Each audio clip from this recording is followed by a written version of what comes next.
NFL Draft, live from Philadelphia, Thursday, April 27th on ESPN Radio.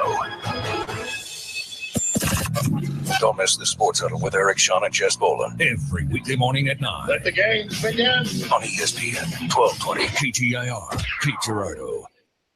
This is a local sports center update from Southeast Missouri's ESPN Radio Network. I'm Eric Sean. The Sports Center update is brought to you by Bertrand Law Firm, now located on North Kings Highway in Cape.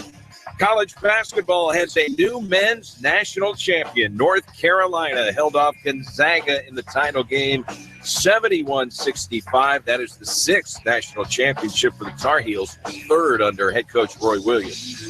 After a day off Monday, the Cardinals and Cubs hook up in Game 2 of their 3-game set tonight at Busch. Randall Grichuk's walk-off RBI base hit won Sunday's season opener for the Birds 4-3. The Cards said 35-year-old right-hander Adam Wainwright to the mound. All-star Jake Arrieta pitches for Chicago. Arrieta went 3-1 against St. Louis last season. First pitch is at 7:15, and the Cards have announced they have signed 25-year-old outfielder Stephen Piscotty to a 6-year, $33.75 million contract extension. The SEMO baseball team will travel to Jonesboro, Arkansas for a game under the lights tonight with Arkansas State at 6 o'clock.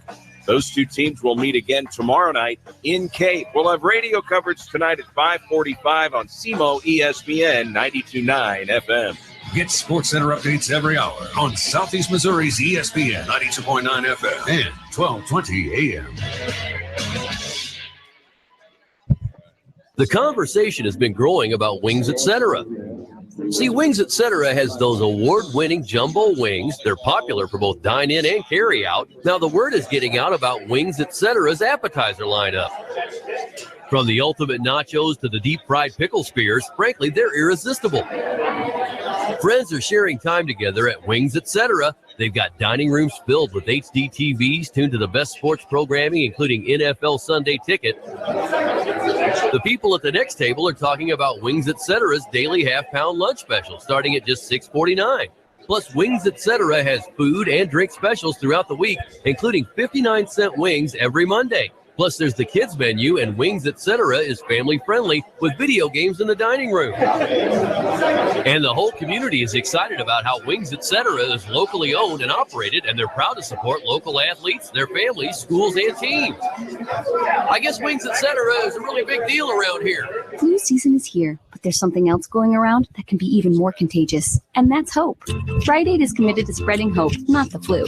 In honor of all our customers who get a flu shot, the Rite Aid Foundation is donating over $1.8 million to more than 350 kid-sensed charities committed to the health and well-being of children in our communities. So come in today and get your flu shot. No appointments necessary, and it's free with most insurance.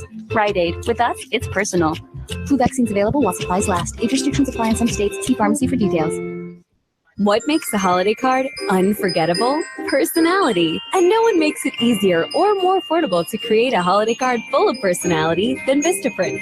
Right now, get 50% off all custom holiday cards. That means 30 cards start at just $13.99. With hundreds of stunning designs, your personality will shine through with every card you send. Just go to Vistaprint.com today and enter the promo code HOLIDAY to get 30 holiday cards starting at $13.99. That's Vistaprint.com, promo code HOLIDAY.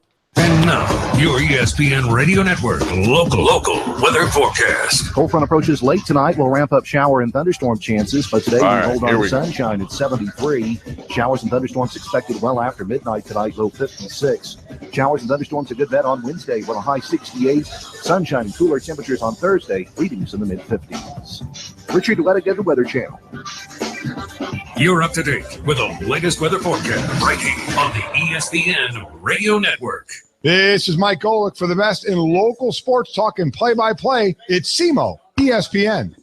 This is a proud presentation of Mississippi River Radio Sports, the sports authority. And now, at last, it's time for the Redhawks Coacher Show on the SEMO ESPN Radio Sports Network. I have more to tell you. The Southeast Coacher Show airs every Tuesday at noon on ESPN 92.9 FM and 1220 AM. Live from Wings Etc. in Cape and Jackson. This is your chance to delve deep into the Redhawks spring baseball, softball, football, tennis, and track season. Now, ladies and gentlemen, let's go live to Wings Etc. Let's go! Right here on SEMO ESPN. Welcome in. We are at Wings, etc. in Cape Girardeau for what is going to be a 5-week run now of Redhawks coaches shows for the spring sports. Second year that we have done this. We did it last year for 5 shows, and what we'll do each week, we will alternate the Wings, etc. location. So we are in Cape Girardeau this week. We will be in the Jackson location next week. So we invite you to stop by Wings, etc., where Mondays they have their 59-cent wings. Don't forget their terrific appetizer lineup, their lunch menu, their lunch special starting at just $6.49. And it's not just their award-winning wings. They have quesadillas, wraps, salads. Also, they've got the ribs. And don't forget about the deep fried pickle spears. And if you want to get caught up on everything that's going on in sports, this is the place. They've got the flat screen, high-definition televisions. You can watch the Blues and the Winnipeg Jets tonight. Cardinals and Cubs, 7:15. You want to watch it in high def, you can do it right here at Wings, etc., not only in the Cape, but also the Jackson location. We've got a senior women's administrator and associate Southeast athletic director. That is a mouthful. It's a lot of titles. Cindy Gannon is here, and she is going to be talking with us. We're going to talk about a lot going on in Redhawks athletics, including the Walk for Women coming up.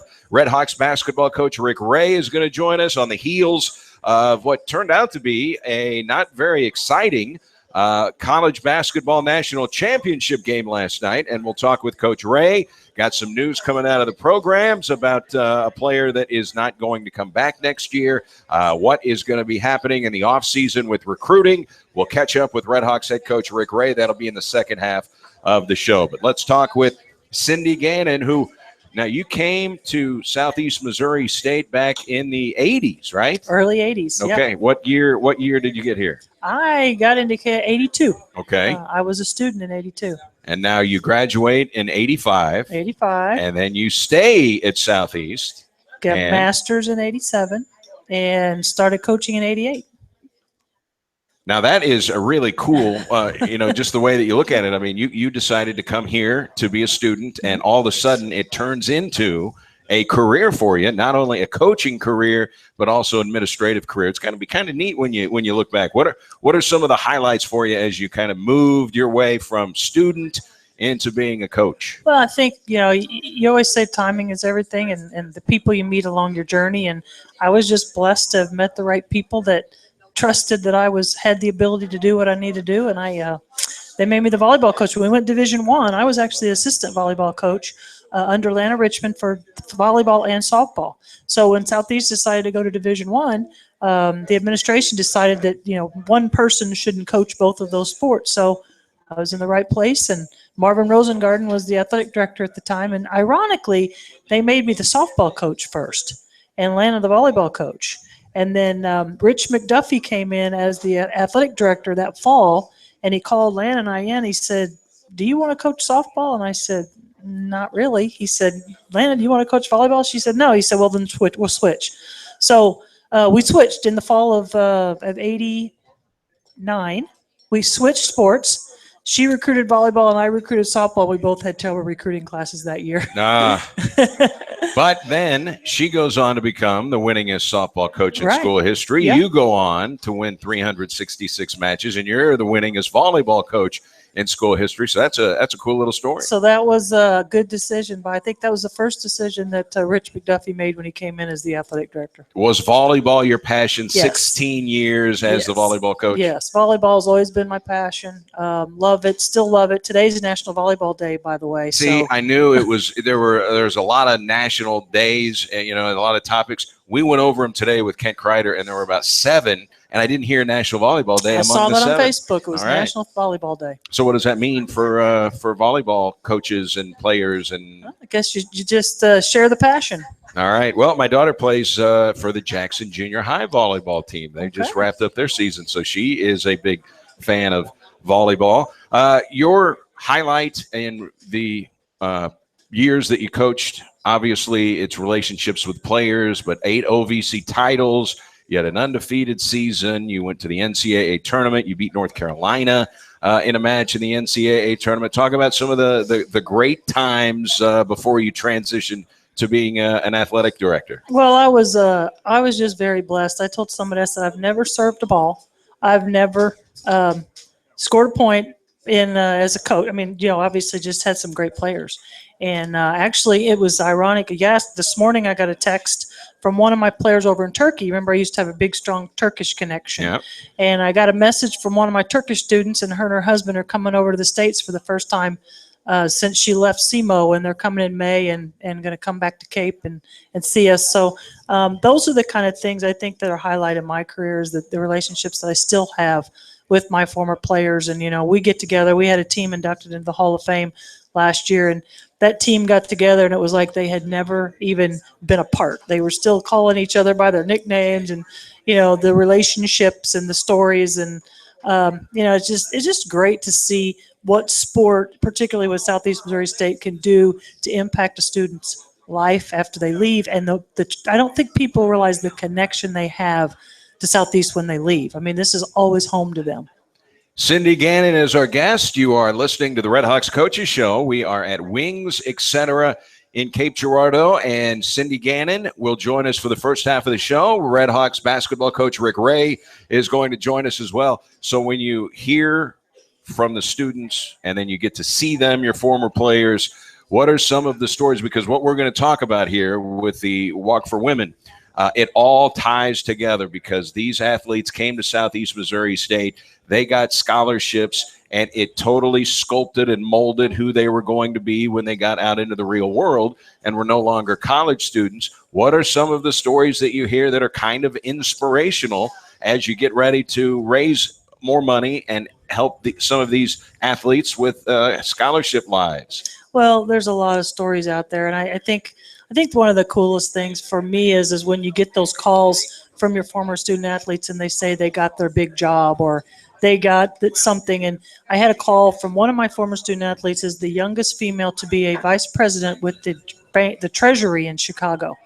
And she called me the day she got the job, and she said, I just want to say thanks. And I said, for what? And she said, in her interview, they asked her, they said, what are you going to bring to this job that other people may not be able to do? And she said, I'm going to bring what my college volleyball coach taught me, and that's accountability for myself and the people that work with me. And I can guarantee you that I'm going to hold myself and others accountable. And because I talked about it all the time when I was a coach. If you learn anything from me, learn accountability, and when you go out in the real world. And that got her job, and she's doing well. And and there's tons of stories like that. When you hear, I've got one of my Turkish students is back over in Turkey, and she's almost 40, and she is still playing professionally. So, and she still says she's able to do that because we taught her how to condition and prepare herself and take care of herself to be an athlete. So, I mean, there's just tons of stories out there. And it's not only just volleyball, Eric. I mean, it's every sport that we have has a success story, or somehow sport and Southeast Missouri State and the people that support our program have impacted their lives. And we don't hear those all the time. We hear, right. Unfortunately, some things hit the news that we wish wouldn't. But, there's just so many great stories about our students and what they're doing. And they're good people. They're just really good people. So you hear about the Treasury job in Chicago. By the way, Elliot Ness from the Untouchables worked for the Treasury Department in Chicago when he tracked down Al Capone. So I don't know if that's the same Treasury that she's working for. But after a phone call like that, when you hang up, do you fist pump it a little bit? Yeah, I do. I think, wow, we actually accomplished what we set out to accomplish. Because we talk all the time how we go out and recruit these young people, and we convince their parents to trust us to make a difference in their lives. And so, when you can actually look a parent in the eye and say, I'm going to take care of your daughter, we're going to take care of your son. But when they come to Cape Girardeau, though, I still talk to recruits. I did, not just volleyball recruits. I'll talk to basketball and even football recruits. But I always tell their parents, I'm saying, they're going to come to a community where you've got a university that cares about you as a person, a community that is so generous in giving and helping us do what we do every day. We couldn't be where we are if it wasn't for the people in this community that truly support Red Hawk athletics. When you were in a living room to recruit a volleyball player, did you feel at times it was an advantage for you to be a woman? Well, that's an interesting question because volleyball is really male dominated, which is surprising from coaching. I think that it is an advantage to a certain point because you tell your moms and dads, I'm going to be like a mother to your daughter. I think there's a lot of great coaches, male and female, but and some students have only played for male coaches, and that's with women's basketball, that's with softball. So it really is one of those things that you got to go in and you got to sell them on the fact that, we're going to give you a great experience and we're going to treat you with respect and we're going to give you an opportunity to become an adult, a successful adult. And, so I don't know if it's an advantage being a female. I think it's just that you got to get in and you got to sell yourself and you got to sell SEMO.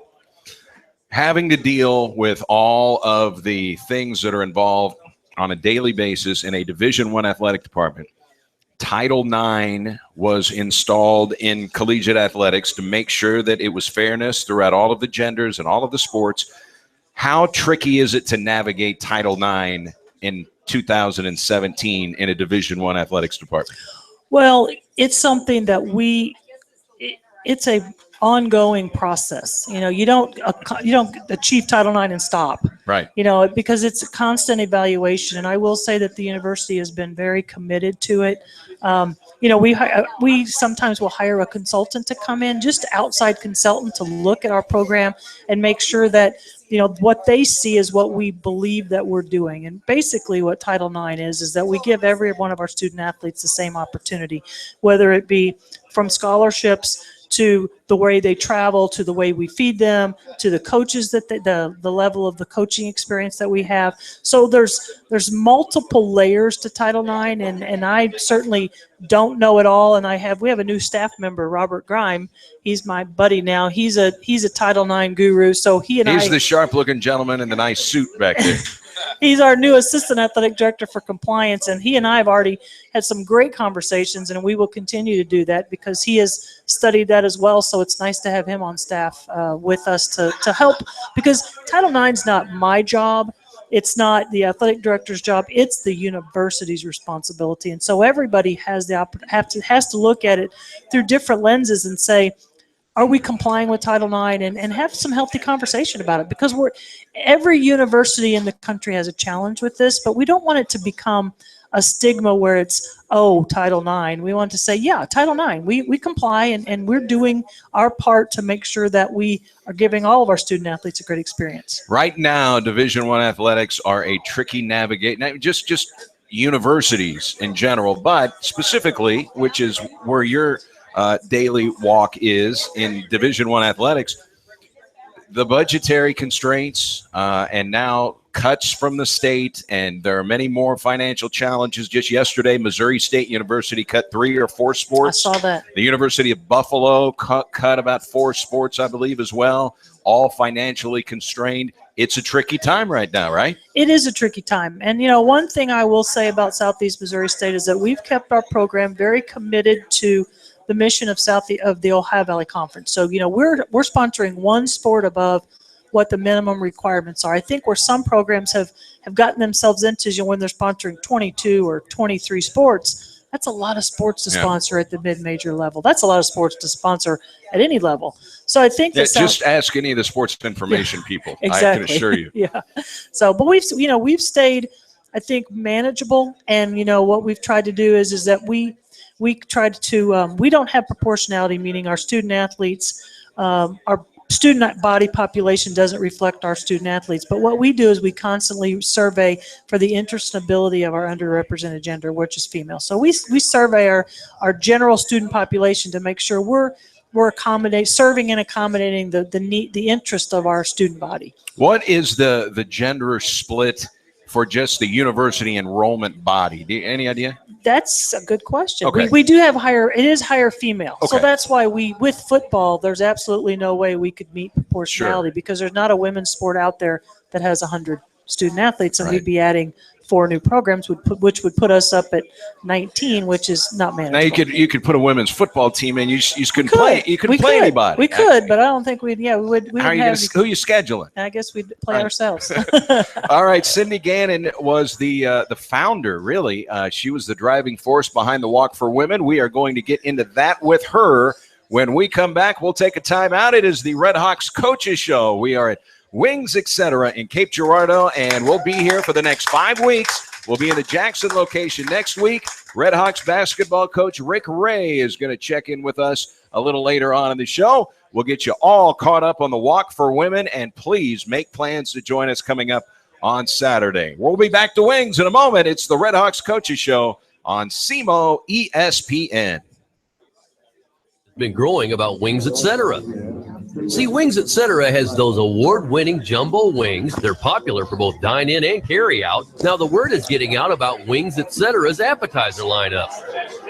From the ultimate nachos to the deep-fried pickle spears, frankly, they're irresistible.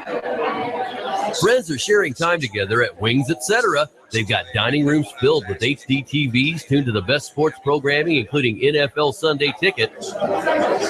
The people at the next table are talking about Wings, etc.'s daily half-pound lunch special, starting at just $6.49. Plus, Wings, etc. has food and drink specials throughout the week, including 59-cent wings every Monday. Plus, there's the kids menu, and Wings, etc. is family-friendly with video games in the dining room. And the whole community is excited about how Wings, etc. is locally owned and operated, and they're proud to support local athletes, their families, schools, and teams. I guess Wings, etc. is a really big deal around here. Southeast Baseball can be heard all season long on the SEMO ESPN Network 92.9 FM. Also at SEMOESPN.com and download the SEMO ESPN app. Southeast Baseball is brought to you by Moreland Pre-Owned Center on Steamers Drive in Cape. Southeast Health. When cost and quality matters, choose Southeast Health. The Cape Girardeau Nature Center, Cape County Park North in Cape. And Code Chevrolet, 510 South Kings Highway in Cape. And now, your ESPN Radio Network local weather forecast. Cold front approaches late tonight. We'll ramp up shower and thunderstorm chances, but today we hold on to sunshine at 73. Showers and thunderstorms expected well after midnight tonight, low 56. Showers and thunderstorms a good bet on Wednesday with a high 68. Sunshine and cooler temperatures on Thursday, readings in the mid-50s. Richard Ledick at the Weather Channel. You're up to date with the latest weather forecast right here on the ESPN Radio Network. Well, dude, obviously you'd be better as the focal point of the show. Would I be better for society? No. Don't miss Russillo and Cano every weekday at noon on SEMO ESPN.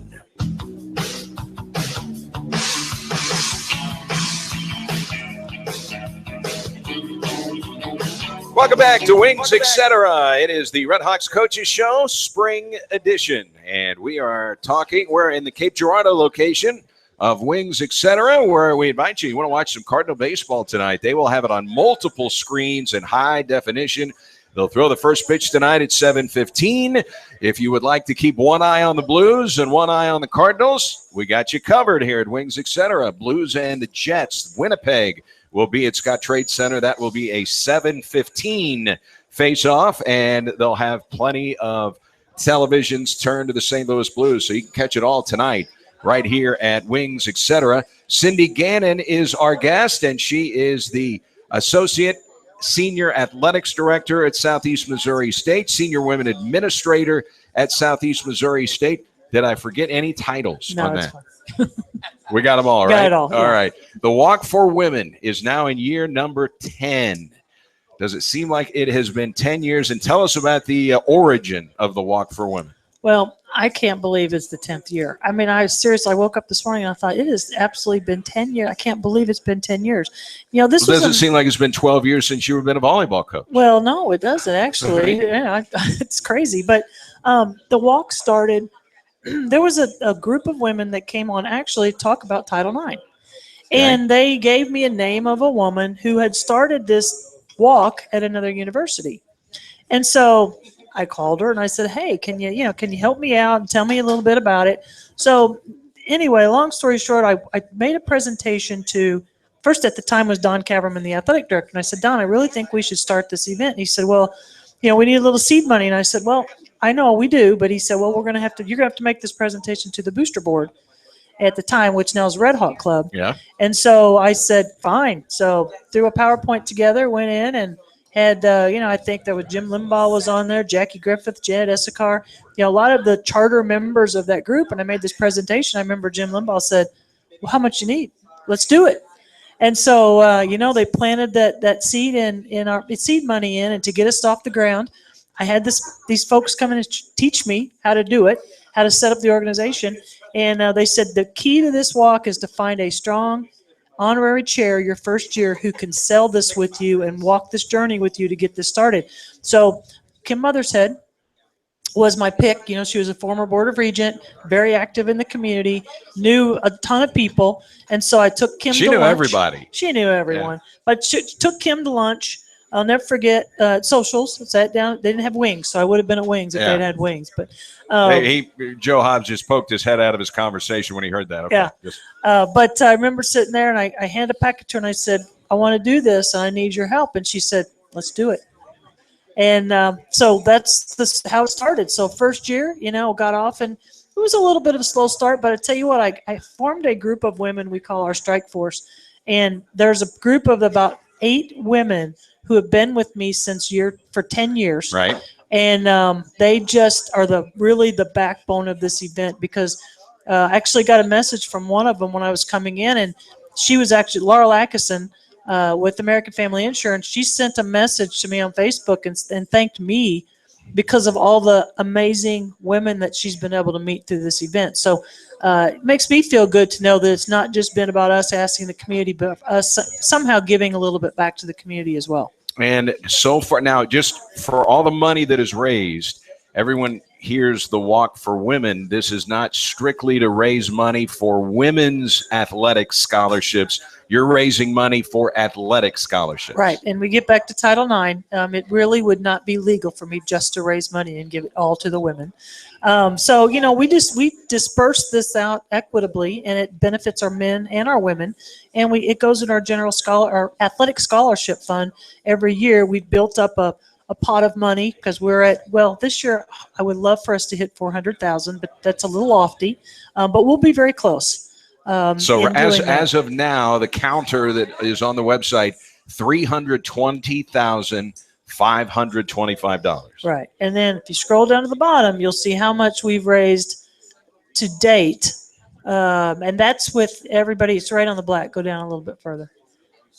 Right up to the right. Yeah. 35,590. Right. So that's sponsorships. And that's not, today is turn-in Tuesday at our office. So there'll be people that did not register online that'll bring their money in. So, we've been about 55, 60,000 regularly every year. So if we bring that in, I'll be thrilled.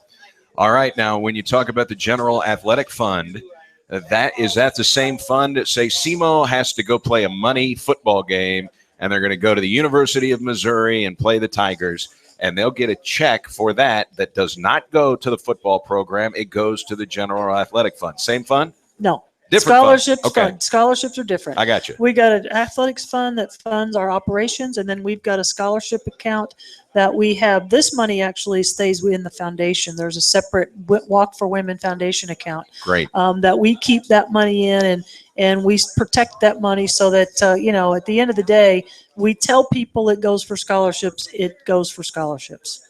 And so far, according to the website, the latest count is scholarships where student athletes have been assisted. You are up to 200 different athletes going on year 10 that have been able to be assisted because of the Walk for Women.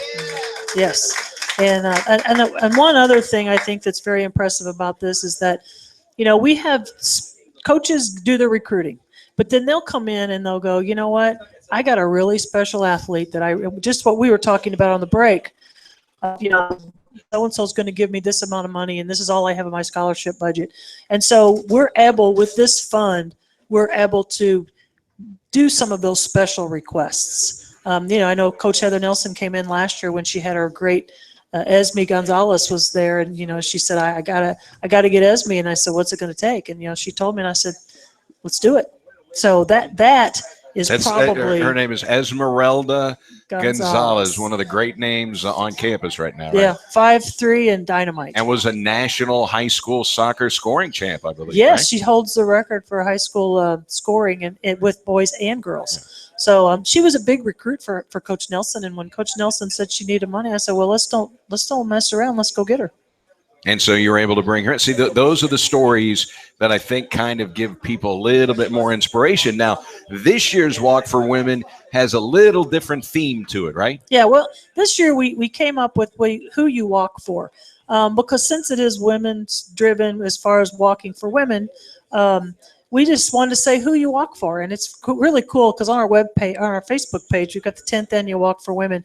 And some of our women's basketball players did a little video and talking about who they walked for, and just a lot of really inspirational stories about the strong women who have made an impact on our students and the people that walk in their lives.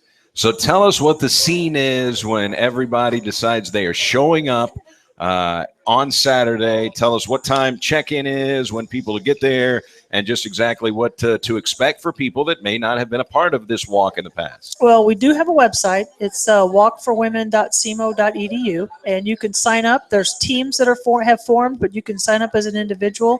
If you don't have time to get online and sign up, just show up at 9 o'clock on Saturday, April the 8th, and we will have big tents set up out front of Houck Fieldhouse. We'll get you signed up. It's $25 for a T-shirt and $5 additional for children. We have a nice special tumbler that Bold Marketing helped us with this year. Great. And so if you donate $100, you get a nice big women's walk tumbler and a T-shirt, and we're going to have blow-ups, bounce blow-ups in the stadium for the kids. We're going to have face painting, Andy's ice cream. Chick-fil-A's bringing some chicken biscuits. We'll have balloons. Our student athletes will be there. The highlight of the whole event, Eric, I'll just have to say, is the tunnel that the football team forms at the end of the walk on the football field, and all the walkers will go through and high-five the football team, and they think that's the greatest thing ever. That is pretty awesome. And so, again, for the kids, yes, the bouncy house will be there. Yes, the bouncy house will be there, and we'll have also the walk is stroller friendly. So if your kids are in a stroller, you can navigate through the walk. And, where we welcome dogs. I know we've gotten that call. Yeah. So people like to bring their dogs, so we're welcoming dogs. And, I think in the past couple of years we've had, 400 or so walkers. So it's a fun day. So, again, 9 a.m. is when everyone needs to show up. Check and you can't miss the tent in front of Houck Fieldhouse. Right. And check-in will go from about 9 to 9:30. And then we come in, we have a very, very brief presentation, speakers. One of the speakers we want to introduce is we have an endowed scholarship for the Walk for Women. Last year's recipient was Riley Hayes on the softball team. So what we're trying to do is start a tradition, and Riley's going to pass the torch to next year's Walk for Women recipient, which will be Esme Gonzalez. So Riley will be passing the torch on to her, and she'll be. They're about the same size, I would say. No, Riley's a little tall. taller. Yeah, Riley's a little bit taller. She's All a right. catcher on the softball team. I know who she is. I'm just trying to think. I know Esme's a little smaller. Short. Yeah, Okay, so you're right. we're going to have Esme represent us as our Walk for Women recipient of our endowed scholarship for next year, and then next year she'll pass the torch on to somebody else. That is fantastic. And again, if you want to get involved, walkforwomen.cmo.edu, or by 4 o'clock today or 3:30 today, just stop by the CMO ticket office, and you can take care of it. You can walk by yourself. You can walk as a group. You can put a team together. Right. Can you still be a sponsor? Yes. Now, we do have the T-shirts printed, but we will be recognizing the sponsors the day of the event. So, yes, we still do that. And if you can't get by today, I know I've had a couple people contact me. Terry Penrod is a huge supporter of our event, and she said, I'm swamped today. I said, don't worry. Come in tomorrow. We'll take care of you. So if you can't get in today and you want to get in, just stop in our office at 1221 Broadway, and we'll take care of you. All right. It is going to be on Saturday, year 10 for the Walk for Women, raising money for scholarships for athletes at Southeast Missouri State. Cindy Gannon, who is the Senior Associate Athletics Director at Southeast and the Senior Women Administrator, thank you so much for joining us today, and best of luck. We're hoping that you top that 50,000 mark on Saturday. That's what we're hoping for, Eric. All right. Thank you so much. Thank you so much. I appreciate it. All right. That's Cindy Gannon.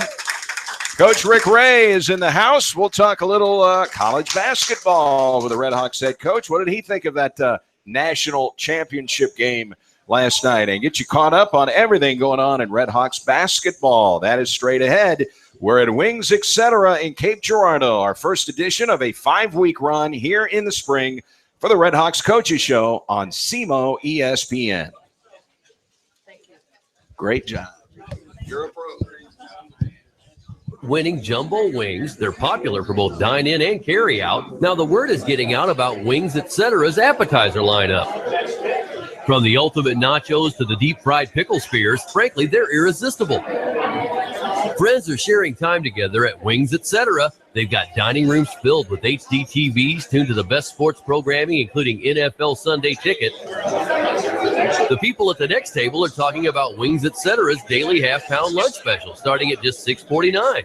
Plus, Wings Etc. has food and drink specials throughout the week, including 59-cent wings every Monday. Plus, there's the kids menu, and Wings Etc. is family-friendly with video games in the dining room. And the whole community is excited about how Wings Etc. is locally owned and operated, and they're proud to support local athletes, their families, schools, and teams. I guess Wings Etc. is a really big deal around here. The SEMO Ball Awards, presented by Southeast Health, returns July 8th to the River Campus in Cape Girardeau. This year's keynote speaker is former St. Louis Cardinal shortstop and World Series MVP David Eckstein. Get your tickets today for the VIP experience, including a reception and photo op with David Eckstein. Tickets are on sale now at SEMOBall.com/awards. SEMO Ball Awards is sponsored by Southeast Health, official bank sponsor First Midwest Bank, Athlon Sport, the St. Louis Cardinals, SEMO ESPN Radio, Rust Media, and your local newspaper. Get your tickets today. And now, your ESPN Radio Network local weather forecast. Cold front approaches late tonight. Will ramp up shower and thunderstorm chances, but today we hold on to sunshine at 73.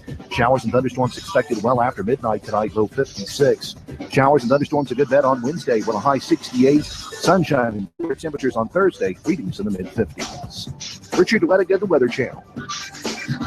You're up to date with the latest weather forecast right here on the ESPN Radio Network. This is your local home for Mike and Mike, the Sports Huddle, and all your favorite teams. Get it all right here. Makes my day go great. On the SEMO ESPN Sports Network.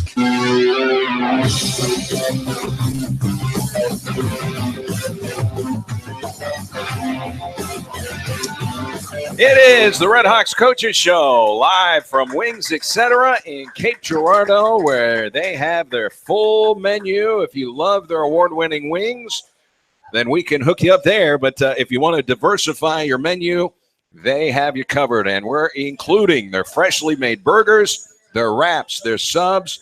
They have quesadillas, entree salads, smoked ribs. If you'd like to try their appetizer lineup, make sure you include the ultimate nachos and the deep-fried pickle spears. And they are daily half-pound lunch specials. If you're coming for lunch, start at just $6.49. And they've got their food and drink specials throughout the week. That includes 59-cent wings on Mondays.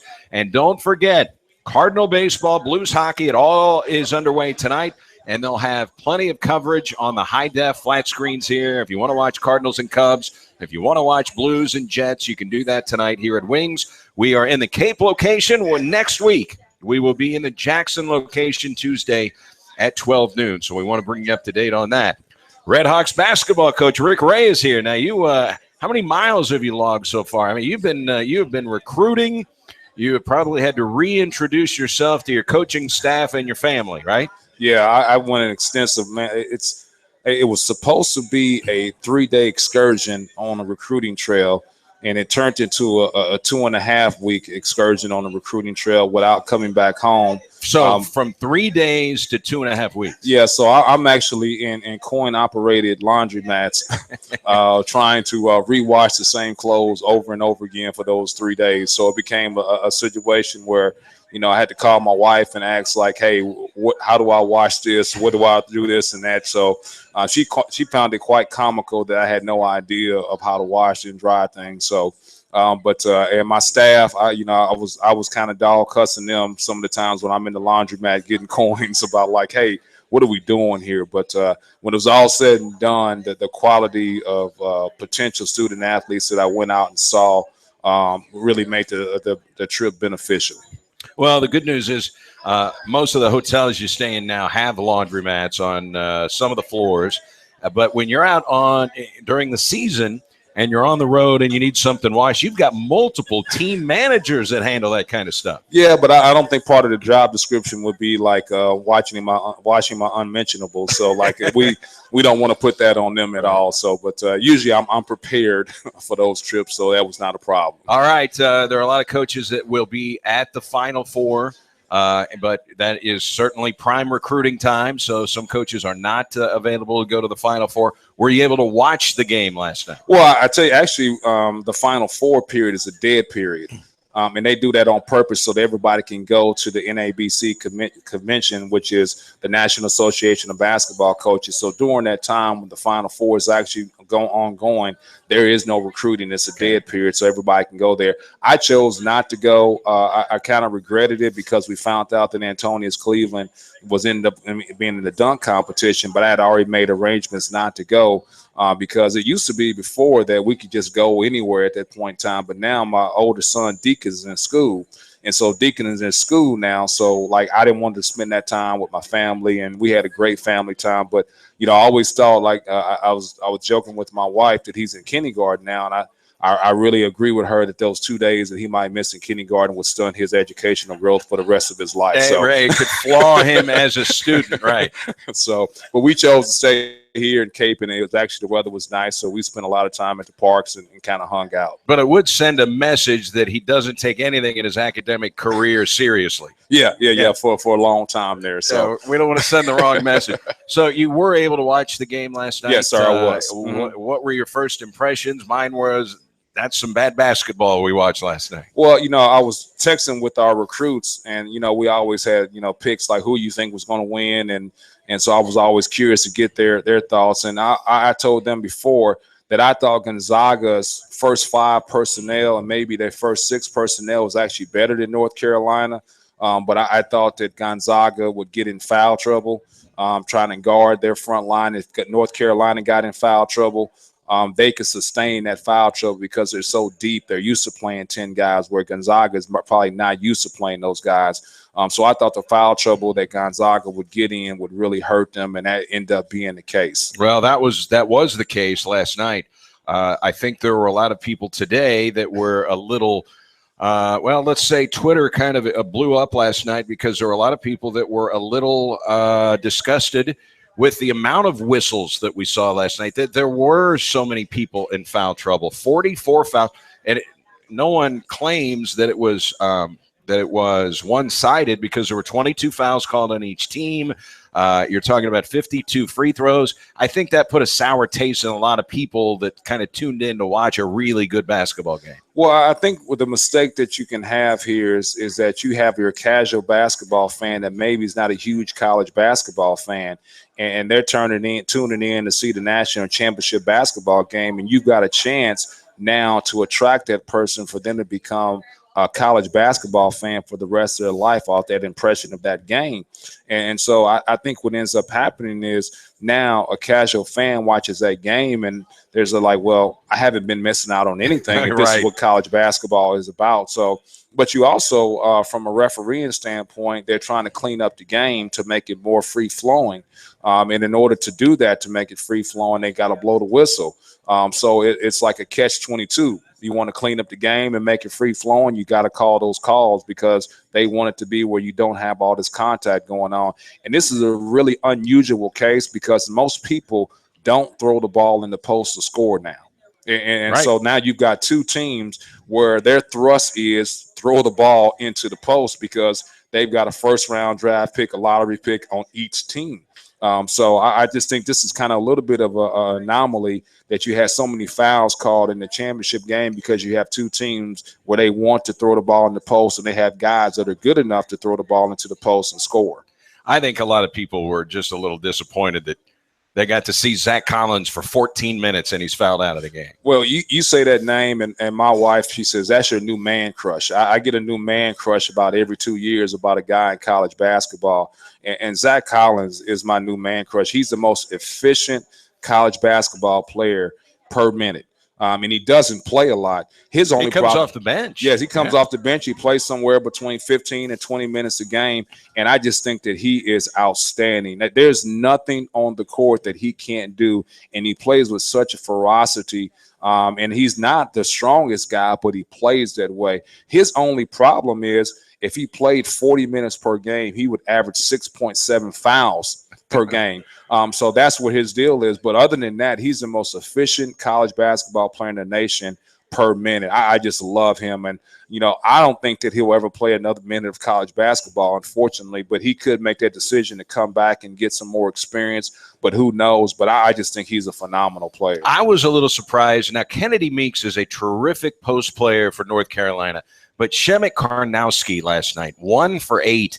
And if you watch the game, all those misses are from 3 feet. I mean, he's right there with shots that he's making. I don't know if he had the yips. I don't want to take anything away from Kennedy Meeks, but boy, Karnowski just really struggled. Yeah, I thought him is funny. Like every time he comes on TV, my boys, they start screaming at the TV, big man, big man. So they just call him big man. But I think he has some uncharacteristic misses at the rim that he normally makes. And I tell you, the other person that I thought has some really uncharacteristic finishes that he normally makes is Nigel Williams-Goss. I thought that he did a great job of getting to the paint, and usually those floaters that he hits that really kills that other team. How many floaters did they miss last night? He missed a lot of floaters that he normally makes. And then I thought also down the stretch, that ankle injury. Oh, yeah. I mean, he just couldn't do the things that he's normally used to doing because he's kind of their only creator on that team. So, but I just thought there was a lot of inner workings in the game that I found quite interesting watching as a fan. As a college coach, did you look at Gonzaga a couple of times in that game and say, would you use the backboard on a couple of those shots? Well, but it's something that's been working for them the whole time. It's hard to be critical,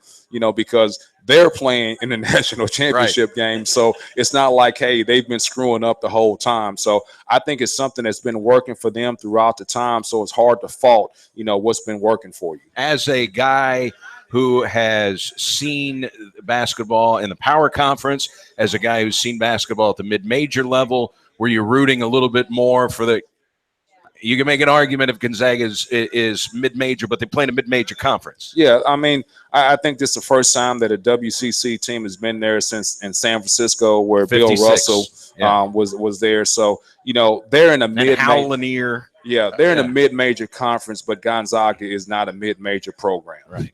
Okay, so were you leaning one way or the other? I mean, I don't have a rooting interest in that situation because sometimes there's some sort of a coaching affiliation where I used to work with somebody or I know somebody or I'm personal friends with somebody on that coaching staff. In those two situations, I'm not personal friends with anybody on the coaching staff, so it really didn't matter to me. All right, so Gonzaga and North Carolina.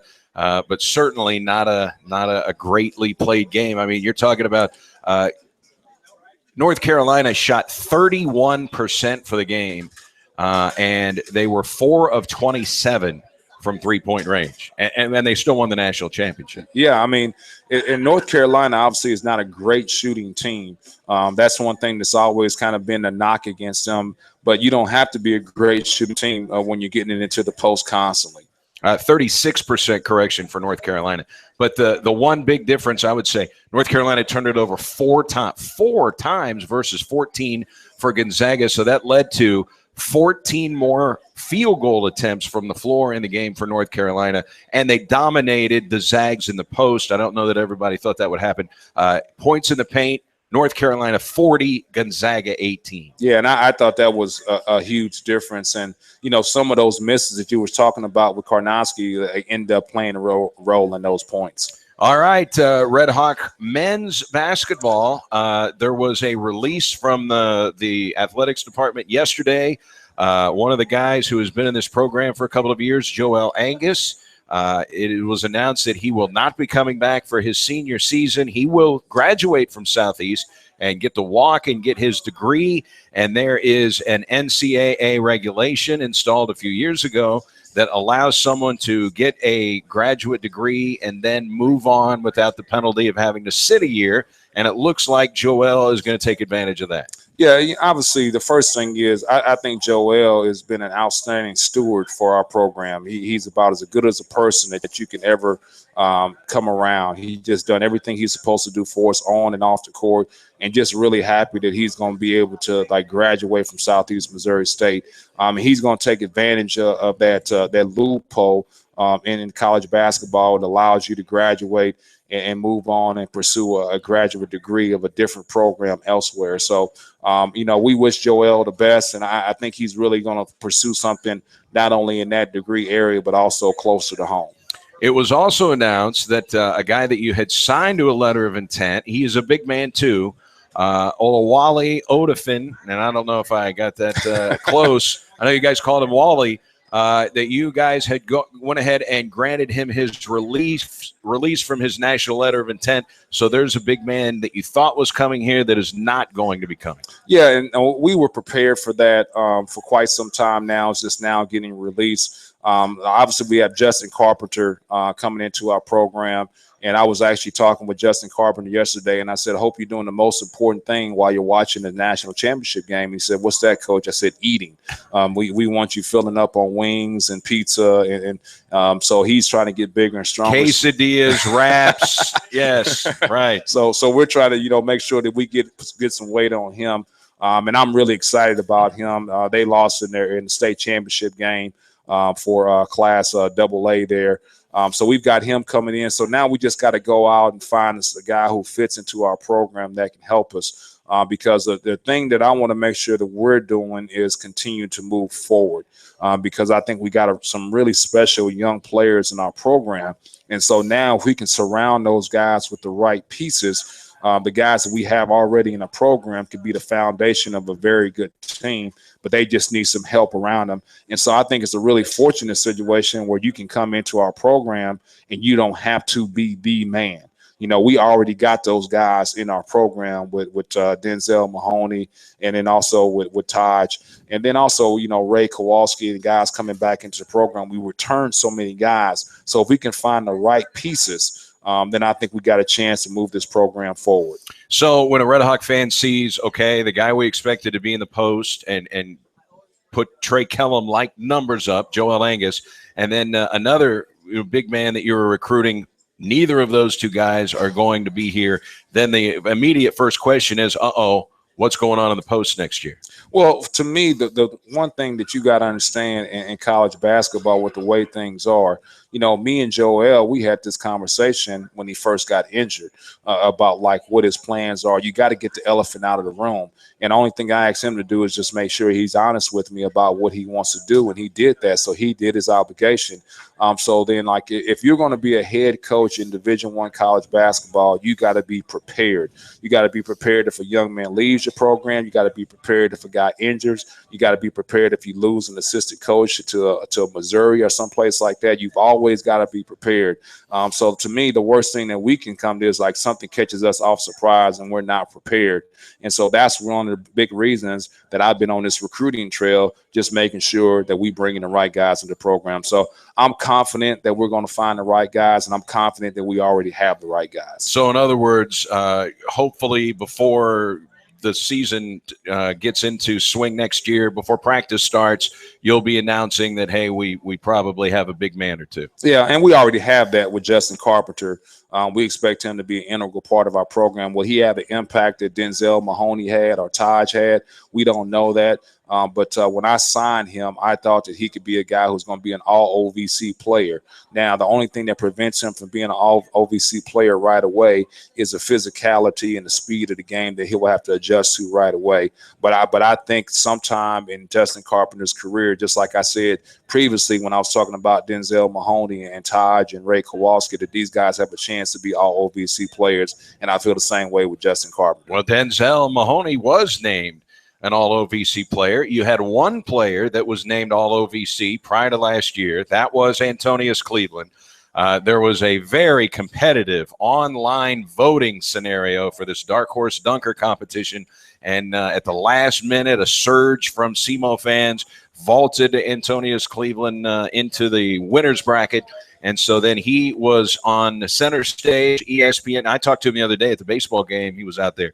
But he was excited about I would like to have seen him get a better score on his first dunk. I didn't realize you only got one dunk. You don't get to move on if the dunk doesn't score enough points. But it was fun to see Antonius there, and I know he said he had a great time. Yeah, I think the best thing about it is just the way the community got behind Antonius throughout this whole push and this whole campaign. And it really showed Antonius how much that he meant to the Southeast basketball community and the community as a whole, for people to go out and really get behind him and vote consistently, constantly. And it was just like a campaign going on. It just seemed like there was some sort of a social media deal between, like, either on Twitter, Instagram, like Facebook. Every single time you saw this thrust for people retweeting and trying to get Antonius in that Dark Horse Dunker competition. So he really appreciated the so-called love that was shown to him from the community. And for everybody trying to figure out, okay, how do I vote multiple times from multiple devices until I hit my limit for that day? And is there any other kind of a way around it? Can I borrow someone's phone to log in and do this? I mean, everybody's trying to figure out how many times they can vote on a different device in one day, basically. And I tell you what, I really credit our marketing department at Southeast Missouri State for getting that message out. And I think our media relations people did a great job of getting that message out and constantly, like, hey, this is how you do it. This is where you want to go, and constantly getting that message out there. So I really thought our athletic department did a great job of getting behind this campaign. And I bet you probably got a couple of texts from people around the country that are in your fraternity about, hey, I saw your guy in the dunk contest. Well, I tell you what, anytime that you can get on the national stage in any way, shape, or form, and that's something, obviously we use as a recruiting tool, like, hey, tune in tonight. You'll see Southeast Missouri State on national television, Antonius Cleveland representing us. And, our recruits got excited about the fact that, hey, we've got somebody out there in the national spotlight. So I think it helped Antonius. I think he really enjoyed it, but it also was another recruiting tool for us to use. When I talked to him the other day at the basketball game, the only regret he had was that they made him go last. Mm-hmm. And he said, boy, I saw some of the dunks he's got. I had a couple of dunks that are real similar to that I was going to do, but they had already done them, so I kind of went for the free throw line dunk. Yeah, I tell you what, I got nervous when I saw the early posting of the scores that some of these guys were getting. Usually, like in the first round of the dunk contest, like, people are getting warmed up and not bringing out their best stuff.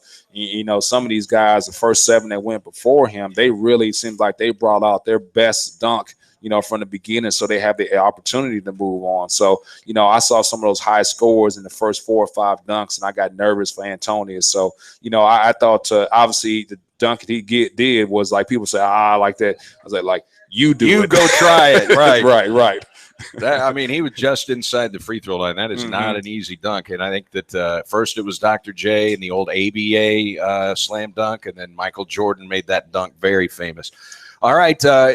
Haven't had a chance to talk to you since Conzo Martin got the job at Missouri. What is your relationship throughout the years with Conzo Martin? Well, Conzo is probably one of my best friends, period, not just in college basketball. I had the opportunity to work with Conzo Martin over at Purdue. And the thing that I always credit Conzo Martin with is showing me the life balance and the work balance between, like, basketball, work, and your family.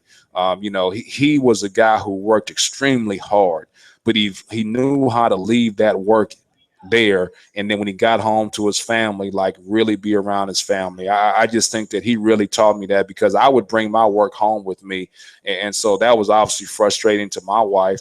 And so, like, he just said, hey, man, you got to leave that, in the office. When you go home, it can't be about, like, hey, we lost out on this guy on recruiting. We lost to Indiana. You can't bring that home. And so it was really good to be around him in that standpoint. And then just the integrity that he did everything with. I mean, you're talking about a guy, I would say, I would get frustrated about things.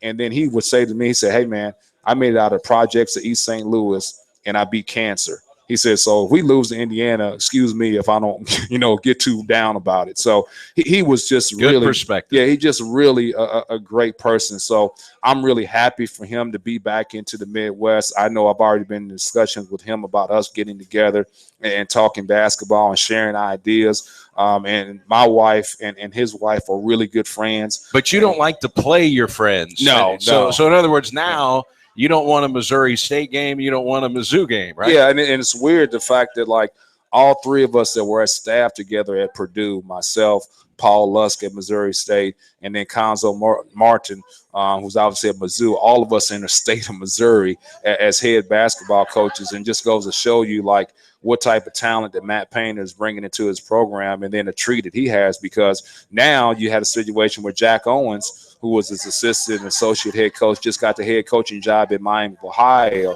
So that tree of Matt Painter continues to grow. And as far as Conzo Martin goes, what are the odds that a team that won 8 basketball games lands the #1 high school recruit in college basketball? And it's a long, circuitous road, and it all leads back to Columbia and ties to Columbia with Michael Porter Sr. But an 8-win team, has it ever happened in the history of college basketball, who the very next year they get the best high school player in the country? Yeah, I seriously doubt it. But I tell you this, obviously Conzo grew up in East St. Louis, and that St. Louis area is so important to Mizzou if they're going to have success. So I think he'll be able to go in there and do a great job on a recruiting trail. And this won't be the last time that Mizzou has a McDonald's All-American. Are you going to see a stream of guys coming in like Kentucky? No, but I think you're going to see, like, the talent level continue to increase there, because he just knows how to build relationships and does it the right way. Well, Michael's little brother, if he's a McDonald's All-American, he'll be there next year. We hear if he doesn't reclassify, it looks like there's a good chance he might attend Mizzou too. Correct. Mm-hmm. All right.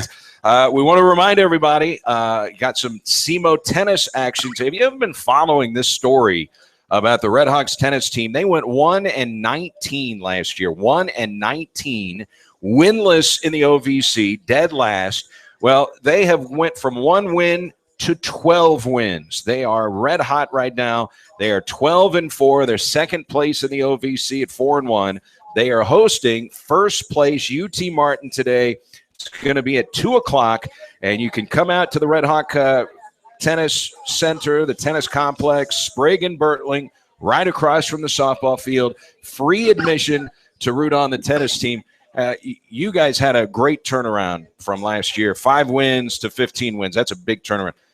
1-19 to 12-4, and they've still got a lot of matches to play. I mean, this is a pretty good turnaround for SEMO tennis. Well, I tell you what, just goes to speak to you about, like, the coaching staff that we have here at Southeast Missouri State. I think, as a coach in this business, you're a fool if you don't go around and share ideas and get different things. And it doesn't really matter the sport. I know I speak with Coach Tuke all the time about some of the recruiting tools that they use to bring talent here and some of the things they do on their official visits. I share ideas with Rika. So my next step here is going over and talking to the tennis coach and talking about some of the things that they've done with their program as far as, like, this jump. So I just think it just speaks to the talent that you have here at Southeast Missouri State in the coaching ranks. And if you've never been to a tennis match at the Division I level, it is fun. So 2:00 today, second place Southeast, first place UT Martin. And again, it's 2:00, free admission to come out to the tennis complex. Coach, thanks so much. I know you want to get home and be around your family a little bit more after the 2.5-week recruiting excursion. Thanks so much for squeezing us in today. We appreciate it. No problem at all. And obviously you get a chance to be around our team. I'm really looking forward to us getting back on the court this week. All right. That's Coach Rick Ray. Thanks again, Cindy Gannon. Don't forget about the Walk for Women, which is Saturday. And you can log on, get more information, walkforwomen.semo.edu for more information. So that's going to do it from here. We'll get you into Rosillo and Cannell on ESPN Radio. Don't forget Red Hawk baseball tonight. They will be in Jonesboro, Arkansas. We're going to pack up our equipment and hop in the SUV and head down to Jonesboro. 6:00 first pitch, 5:45 airtime on SEMO ESPN 92.9 FM. We'll talk to you then. So long, everybody, from Wings, etc.